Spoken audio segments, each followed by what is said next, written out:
Welcome back in, everybody. This is Hoops Playoff Edition. The girls' playoffs have started for the high school basketball season. Joining me today is my co-host, Paul Harris. How you doing, Paul? Good. How you doing, Ryan? And over there, quarantined in the corner by himself because he's very sick and not hosting this week, is James Blaney. What's going on, everybody? I'm glad you could still make us, James, and I'm sorry you're not feeling good. But yeah, Paul, playoffs have started for for girls basketball. The way it shook out, we didn't even get to cover the by-district round on this show. Half the area games have already been played, but we've seen a lot of good games so far. A lot of upsets happened, and our Contra Valley schools have done really well. Heck yeah, we've already had two pretty big upsets. Water Valley was unranked, took down number 21 Menard. And then Christoval taking down number 5 Whiteface last night. Huge win. I don't know if that's necessarily an upset because Christoval should have been ranked in the first place. We're going to get into that. Yeah, we will get into that later. Huge win for them, proving that they're not only a top 25 team, but really a top 10, top 5 team. Yeah, well, but before we get too far into that, let's go ahead and hear a word from Whataburger. How can you describe Whataburger's honey barbecue chicken strip sandwich? The chicken just has a certain... And then there's the sauce that just gives you a little bit of... And the cheese? It's the exact right amount of... It's almost too hard to put it into... Yeah, that's the word I'm looking for. The honey barbecue chicken strip sandwich at Whataburger. Just like you like it.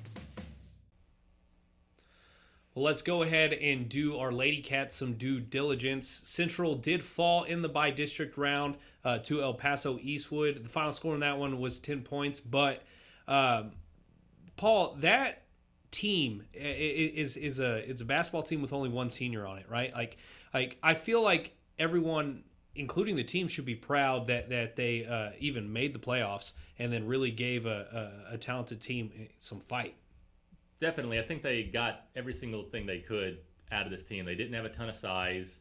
They didn't have a tremendous amount of offense, but great defense, really got after it, played that district as well as they could, some big wins. And then, really competitive in the playoffs to go out to Fort Stockton and lose by 10 to a really, really quality Eastwood team. I just feel like this team should be proud of what they accomplished in getting everything they did out of this season. Well, and they gained some playoff experience, right? So like they lose their one senior, which is not great for her considering like she was the only one on the team. But for next year's team, they're going to be loaded with seniors, right? And they already have that playoff experience in them. And like, do you think that serves them well for the future? Yeah, definitely. All that experience is good. Not only this playoff game, but just that whole district run is a tough district with teams like, Friendship and, Legacy. And so getting some experience and not just making it to the playoffs and losing. They were competitive, so there's belief that next time when they get to the playoffs, hopefully next year, that they could even, win a playoff game. Because we did see some blowouts too, Right. For example, let's move on right in the next one. It's the team that won the Lady Cats district, the Friendship Lady Tigers. Of course, they've been ranked. They completely flattened their way through the by-district round, and they even got a victory last night in the area round. They beat Mansfield Legacy. So, like, it's always a big deal when, teams from West Texas beat Metroplex schools. But, yeah, so the Friendship Lady Tigers have shown why they're the best team in District 2-6A once again. They now move into the regional semifinal. And this team has a real shot at making the state tournament this year.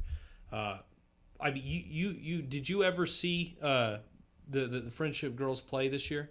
I did not. Okay, well I did, and I saw them on multiple occasions with me being up in the South Plains, and they're tall, and they can rebound better than pretty much any team that they face. But what's most impressive to me is their shooting capabilities. They just don't miss, and they start so hot. It's like the first quarter and a half, if you don't hang within 5 points of them, they're going to blow you out. So I would not want to face them the rest of the way, but of course at this point every team's that good, moving forward. But moving on, I'll go ahead and let you and James take this one. Christoval took down the number 5 team in 2A. Yeah, that's awesome for them, and I thought they had a chance. You know, like we've talked about, they brought back all five starters from last year's team that made the regional semis. 2 All-State girls, Madison George and Hallie Hughes. They were extremely impressive in the first round against Miles. Tough playoff path to have to draw number 5 in the second round, but I thought they were capable of it. And 27-26 overtime. That's really low scoring, but it's not bad offense. That's great defense, in my opinion. Christoval to hold the number 5 team in the state to 26 points, even with extra time, And so just an incredible defensive performance by them. It doesn't get any easier with number 3 ranked Farwell up next, who beat Christoval last year in the same round and beat them by 20 points earlier this year. They happened to run into each other in a playoff and tournament in Saginaw. So it's going to be tough, but they showed what they're capable of. Hopefully they can pull off the upset moving forward. Well, and we call the win over Whiteface an upset, but that's just because Christoval was unranked. James, I was about to say, I know you have thoughts on this. Just go ahead and give me your entire spiel on the fact that Christoval is still unranked. It's disgusting at this point. It almost seems personal against Christoval to not have them ranked. We've harped on this for a month now, probably just us, and I don't understand it. Like, I don't understand what's going on. I don't understand why they're not. It's ridiculous that they're not. Because and I know it's just rankings and it's maybe more for media, but it does mean something to that team. These girls have been busting their tails all year long, and some have been busting their tails for 4 years. This team does have a few seniors on it, and they're out there playing their hearts out. And it's just kind of disgusting to me that it's because it feels personal now. Like, it really does. It feels personal that Christoval has not even cracked the top 25 ranking at any point throughout the season this year. It really does feel like somebody has some personal vendetta against them, and it's unfair to the team, and it hurts the validity of the rankings. And shame on TABC for allowing it to go on. They should have cracked down on it a long time ago and said, if this is personal, like, put that aside, like, grow up. I'm upset for the team for this, because it hurts the other teams in the rankings too. Like, even though they're ranked, if you have a team that deserves to be ranked, it hurts the other teams where they fall too. And I'm not saying those other teams don't deserve to be ranked. Whiteface absolutely deserve to be ranked.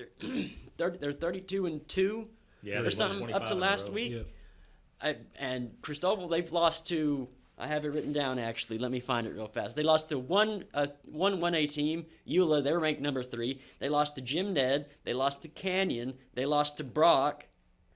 So basically, the only teams they've lost to this year are ranked. They're all ranked. Yeah, they're all ranked, and the teams that are lower in the rankings are 4A teams. Seminole is currently ranked 13th, and Brock is currently ranked 24th.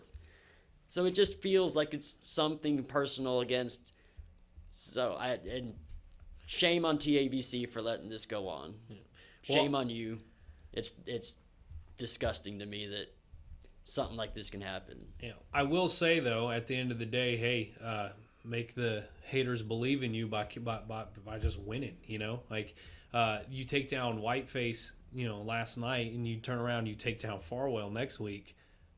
They can't help but recognize that maybe you should have been in the rankings, and maybe you shouldn't even been in the top 10 all season. But maybe TABC needs to look at whoever's setting the rankings and reevaluate. Right. That's something. But moving on from that one, of course, we have one more game to talk about.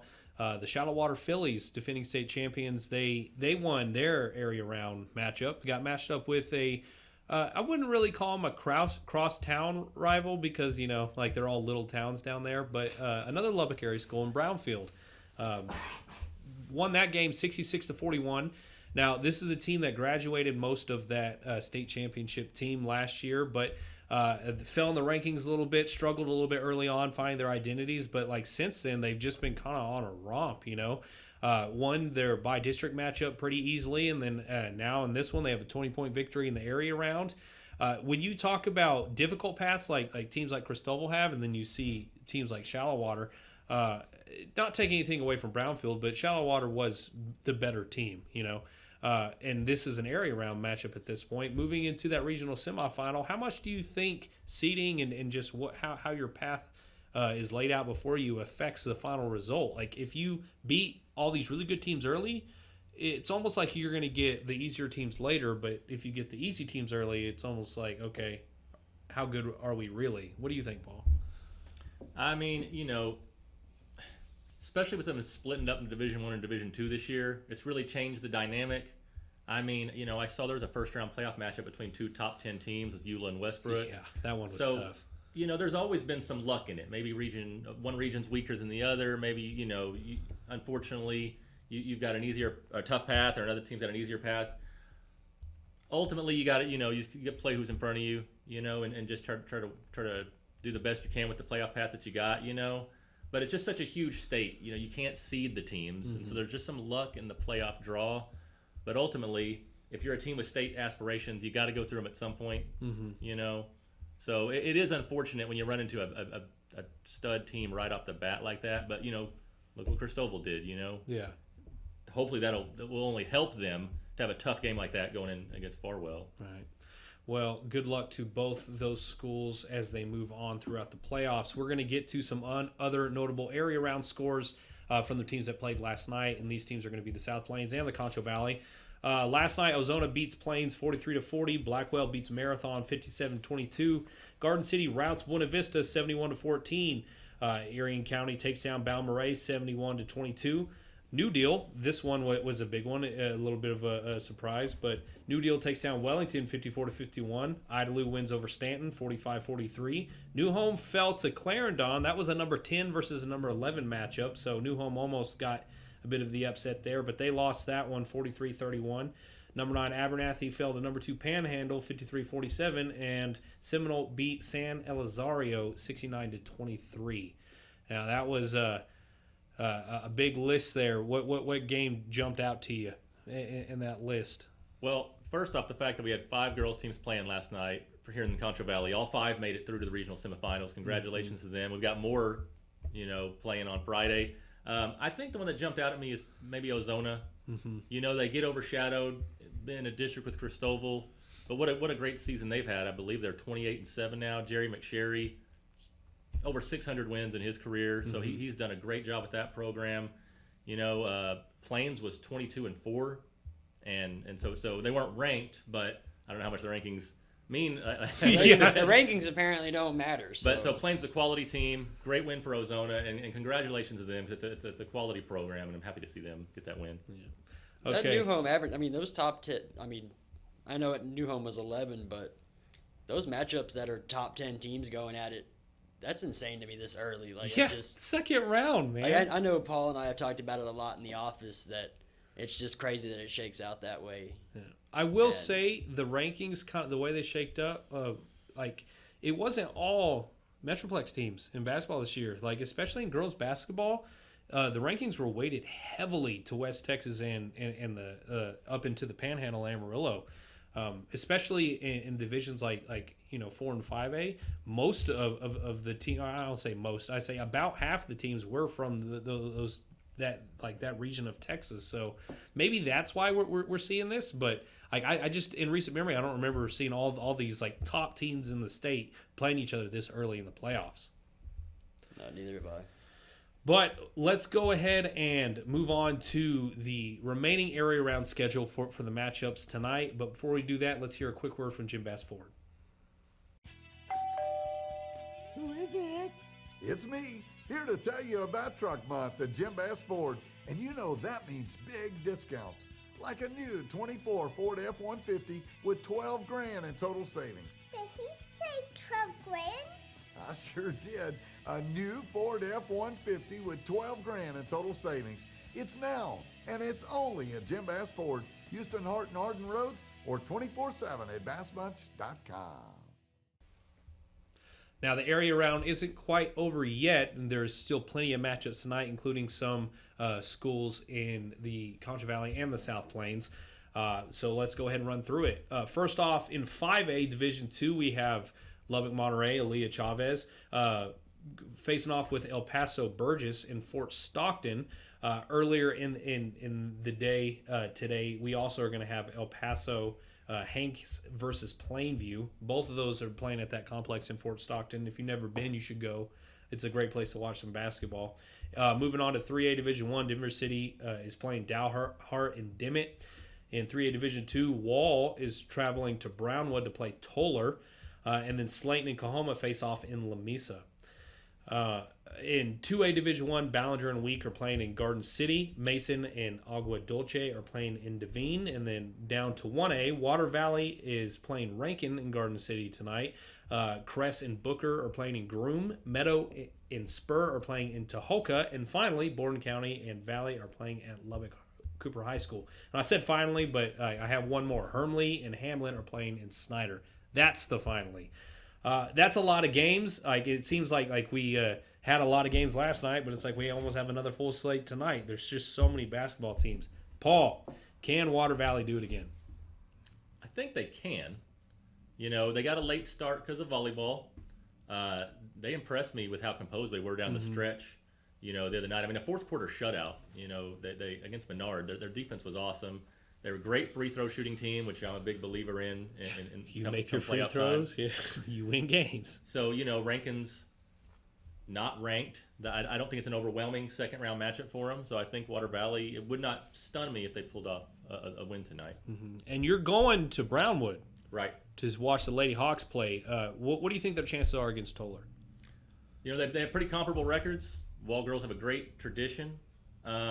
You know, I don't feel like we've talked a lot about them. They weren't in the rankings a lot of the year. They broke in late at number 24. Again, a team that's overshadowed a bit in their district because of Jim number Ned, one, Jim Ned, you know. And so that can only help them, having played Jim Ned twice. And so, again, with Wall's been there, done that many, many years. I've got to like their chances tonight of getting a win. I think it should be a good game, though. So what matchup has stood out to you at all, James? I mean, I've been following Christoval girls all year. You know, that was a good win the other night, or last night, you know, 27-26 in overtime. I watched the last minute on the live stream of overtime, and I think Christoval was up 26-24, and Whiteface needed to foul, so they fouled Hallie Hughes, of course. You know, that is the best idea, putting Hallie Hughes on the line. Makes one of them, and then gets down the other side. They don't make they make a couple free throws, and just Christoval just held on. I'm excited about that. I'm excited about their next matchup with Farwell. I want to see them finally take them down. I mean, yeah, Farwell had their number last year, and it's going to be a tough one this year. I think they definitely deserve to be ranked where they're ranked. They are one of the better programs, and looking at their schedule, they've had the same type of schedule. You know, they've gone out and just played these big schools, and I mean, won some of them. It's going to be a great one. Yeah. Well, I'm headed to Fort Stockton. As soon as we're done recording this, actually, I'm hitting the road. I'm going to try to catch that Plainview matchup. And then tonight, going to be covering Aaliyah Chavez and Lubbock Monterey. Still hasn't picked a school, by the way. And hopefully, I'm going to try to get an interview with her tonight. I know that's always hard to do. But I do think that Monterey has the advantage in this one. There's nothing against those El Paso schools, but being in the same district with, you know, 3 top 5 teams were in the same district. Wow. For Lubbock Monterey this year. He was Tascosa, Amarillo High, and Lubbock Monterey. And they all just kind of split with each other, right? Amarillo High ended up being the one who got the highest ranking at the end, but Lubbock Monterey is still number 5 in all of 5A, you know. So that one's going to be interesting. I would like to see the supporting cast around Leah Chavez, you know, do most of the scoring, because it seems like when they lose, it's like they've put all of the pressure on Aaliyah to you know, not only score and play defense and everything, but basically bring them through. So I think it's going to have to be a team effort if they want to make a serious run at a state championship. But yeah, that one should be a good matchup tonight. But next up, we got our Player of the Week honors coming in. Of course, that's brought to you by Carpet Tech. So let's go ahead and hear a quick word from them. When I was at work and my daughter called and said, "Mom, there's water in the basement." There was quite a bit of water in our carpet. There's water coming out your front door. And I saw water coming out of the garage closet. I called Carpet Tech. I really felt like I was being treated professionally and personally and friendly. They came in, they said, don't worry about this, we're gonna get it taken care of. I think what matters the most to me is that I feel comfortable and that I can trust them.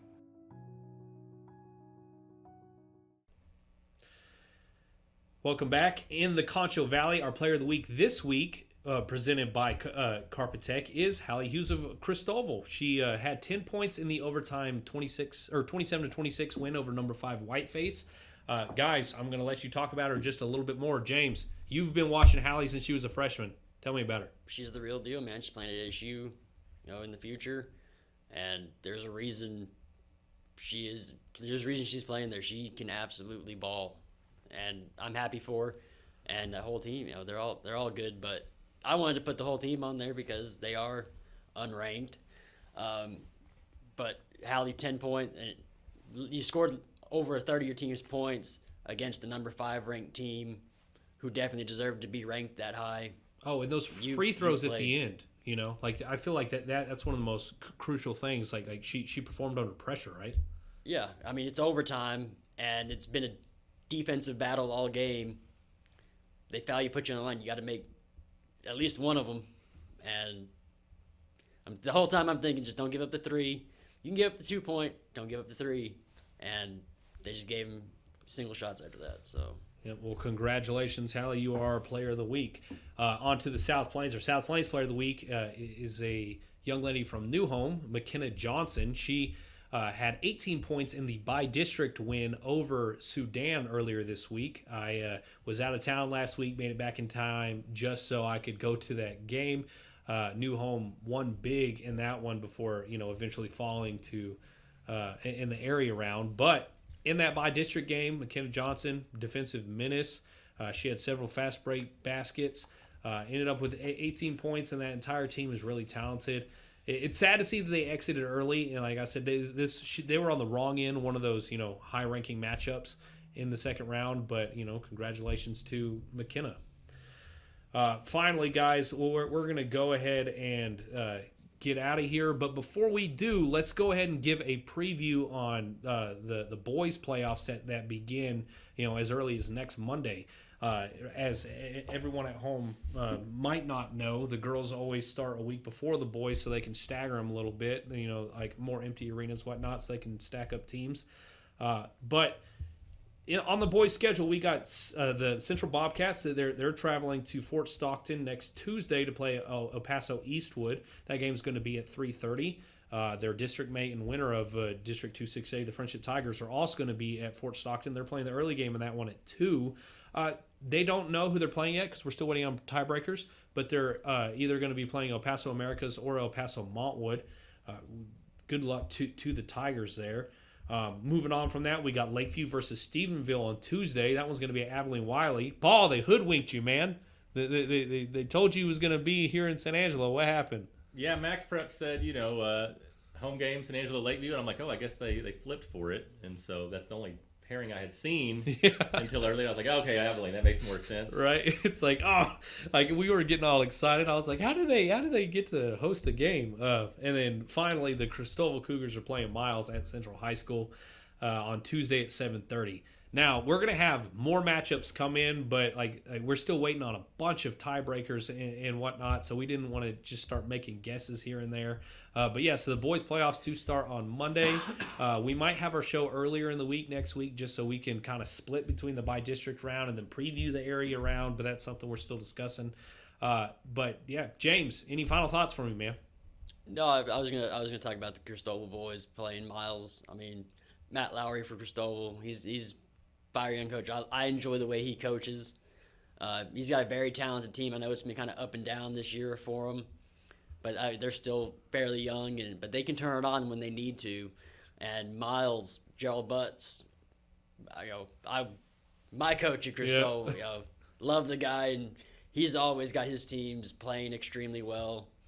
And we've seen it from Ethan James and Cooper Ellison out there that they can play, and there's only like 7 players on the team, which is very indicative of Coach Butts to, have a small team, but he gets the most out of them, and it's going to be that's going to be probably one of the better games. The premier matchup? Probably. Yeah. I believe so. And, Christoval and Miles, they always played each other. They used to be in the same district, but Christoval went bigger. It has gone bigger in recent years, and Miles has, been smaller 2A, but they've always played each other, and it's always a good matchup. And I'm a fan of both those coaches and both those teams and both those programs. So that should just be one of the better matchups to me, one of the better matchups in the Contra Valley.